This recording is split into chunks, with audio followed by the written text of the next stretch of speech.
Kevin Hincks, co-host of Fast Market, is with me live at the CBOE. Good morning to you, Kevin Hincks. Nice to wake up for those bulls out there, seeing the nice futures strongly higher this morning. Your thoughts?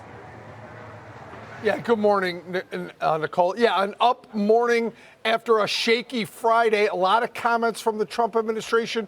A pause or a delay of the EU tariffs with a promise from the EU to fast track the negotiations. Remember, the problem with the EU is 27 countries dealing with as one, and it's hard for them to get their clear message over to the U.S. so true negotiations can happen. But the promise to fast track those negotiations is what caused President Trump to delay the overall tariffs. That's got the markets feeling better. Also, announcements from Scott Bessent on Friday, Kevin Hassett just this morning that the India deal is extremely close and seems like they're about to announce that. That's good news as well. So all things considered, some comments from Neil Kashkari this morning about holding steady with interest rates and talking about some overall pause. So the Fed really not involved in the day-to-day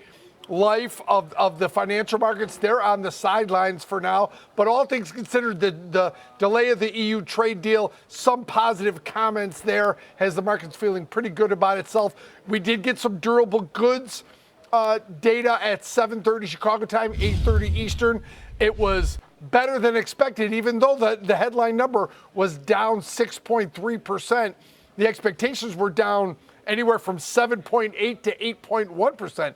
So better there in the volatile durable goods number. The ex-transportation that was expected to be down 0.2 came in up 0.2. So that number, the ex-transportation, the core durable goods that takes out airplanes and transportation, all those things that can make this number volatile, came in a pretty solid up 0.2%. So the core capital goods was the big miss. That was down 1.3%. So pretty solid number out of durable goods. Good comments from the Trump administration this morning, and the relaxation of the dates on the EU tariffs has the markets feeling pretty good this morning. Nicole, as you mentioned, I think it's a risk-on day. Yeah, I mean, so far so good. Also, more on housing, right? Tell us a little bit about that. Yeah, we got the FHFA House Price Index. Now, with everything going on with mortgage rates, with the yields have been higher. Mortgage rates, 30-year mortgage over 7%. Not really surprising. A little softness in the FHFA number, down 0.1% on the month over month. The year over year up 3.7%. So a little light there. I'm trying to pull up the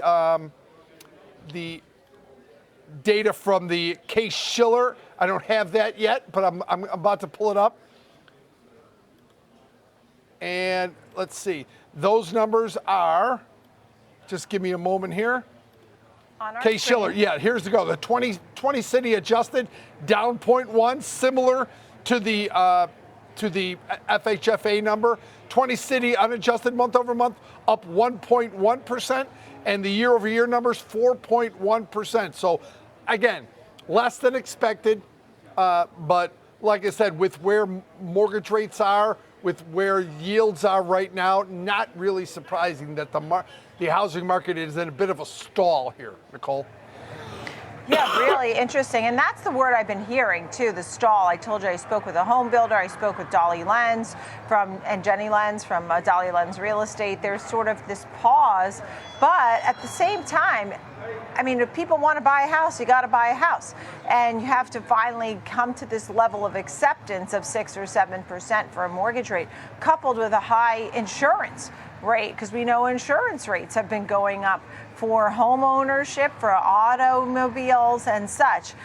The Fed governors, I know you mentioned some of them that you're going to be focusing on.